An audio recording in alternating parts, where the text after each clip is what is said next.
So here you see again, this is Franklin Roosevelt. And you see down here, you see the little microphone.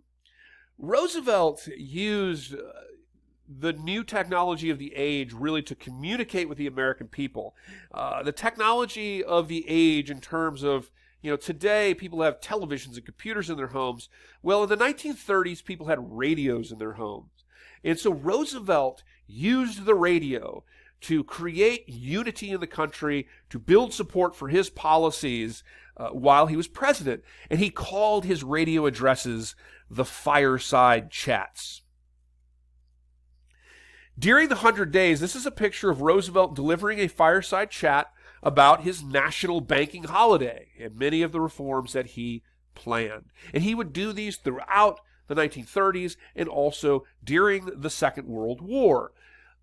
So during the period of the 100 Days, Roosevelt used his fireside chats to sort of spur support for the flurry of legislation that he proposed to address the Great Depression.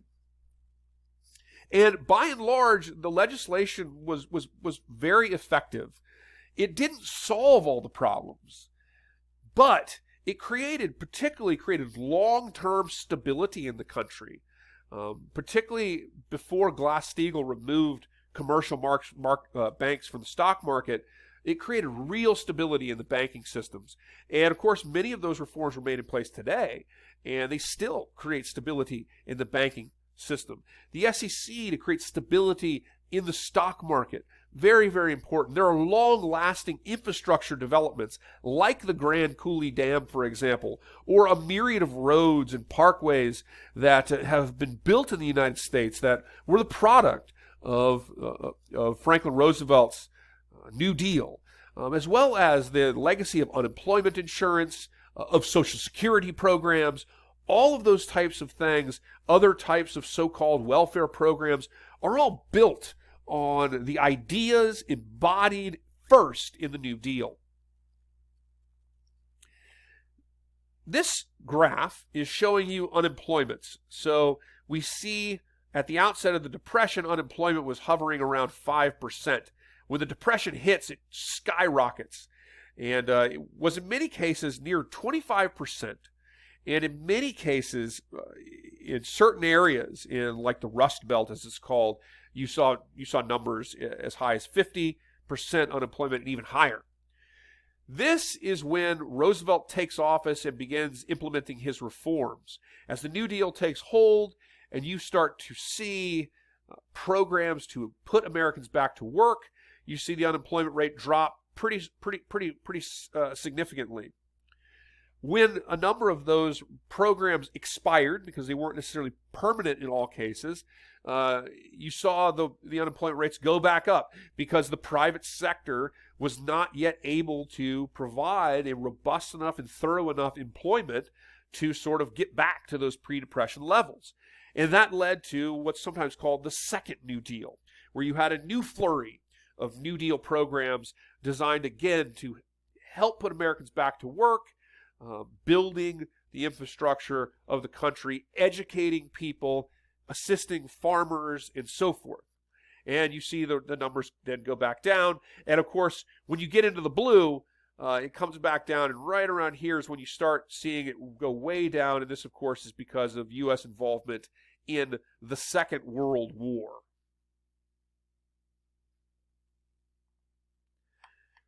This is a graph looking at the national debt, and it's as a percentage of gross national product. And so here you see national debt in the 20s, just below 20%. This is the New Deal, so you see you're spending a lot of money. So you're borrowing money. People have to get paid to be in the CCC or the WPA or the PWA or other programs that employ Americans. These types of things require money. So you borrow money, and it's controlled deficit spending. So borrowing money, it's not out of control. You're borrowing money, and then you're using that money to put people back to work or to fund unemployment and these types of things. You're putting money back into the economy to help the economy start to turn. And you see during the New Deal, national debt's roughly around 40% as a percent of gross national product. Now, Here you see this huge spike, and again, it gives you some something to think about. This huge spike has nothing to do with the New Deal. This huge spike is the Second World War, and it really gives you an understanding of just how massive the spending was from the Second World War. As you see national debt rising beyond 100% as a percent of gross national product.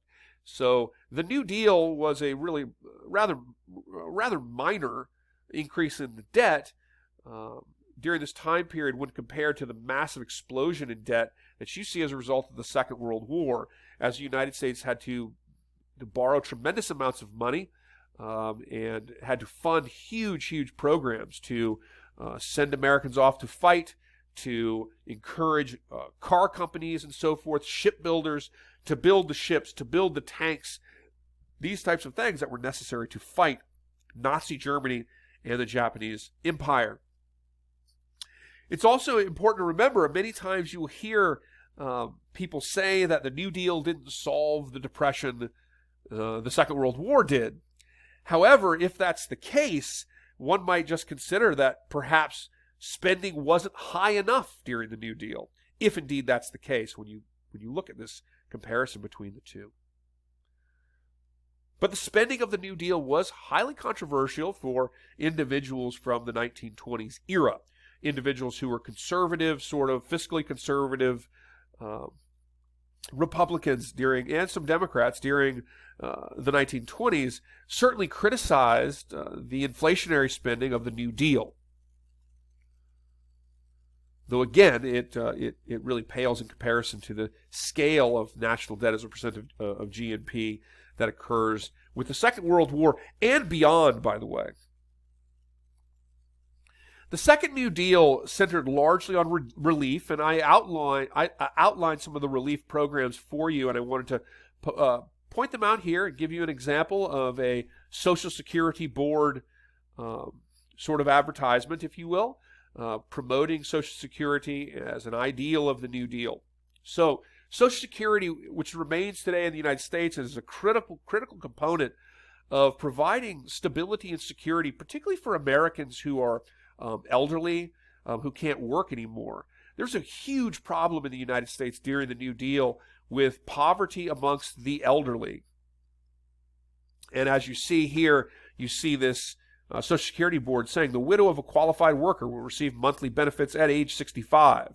In certain cases, an age-dependent parent may get benefits. So Social Security is designed to help, particularly with those who are too old to work, for those who have passed retirement age. It's basically an old age pension.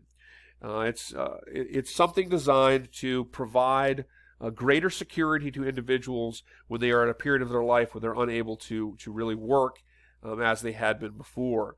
And this, of course, remains in place today. There's also unemployment insurance programs, and there are programs centered around providing relief for children who are in impoverished situations, so providing relief to families in the interest of supporting children. So these are very important developments in providing relief for Americans during the New Deal and recovering as well long term. One of the most controversial of the New Deal programs was the NRA. And this was designed as a reform to, has nothing to do with, this is not the National Rifle Association. This has to do with reforms to business and labor. And it's basically a government union. It was called the National Recovery Association. And basically, you become an NRA member, and businesses would be strongly encouraged to join the NRA. And you would see this sort of placard at those businesses that you're an NRA member, the Blue Eagles as they were called. And this was effectively kind of like a federal government labor union. The goal here was to get higher employment. The real problem with the New Deal was when the stock market crashed and you fell into the Great Depression. The problem was the private sector was was never really able during the 1930s to provide the amount of employment that was necessary to fully recover. And as a result of this, the government created lots of government work programs, and many of those programs, like the CCC, for example, were temporary programs. And the idea was that you'd have these programs, people would be paid to work, but eventually the private sector would be strong enough to provide a fuller level of employment. Well, one of the problems, too, was to encourage large employers and manufacturers to employ more people. And so the National Recovery Association really was trying to do this. The goal was to gain increased employment, particularly in good-paying manufacturing jobs. And it mandated lower hours is what they did. This was kind of the rationale, was to mandate a 32-hour work week as opposed to a 40-hour work week. And the idea would be that if you had workers working a 32-hour work week as opposed to a 40, that businesses would necessarily have to hire more people.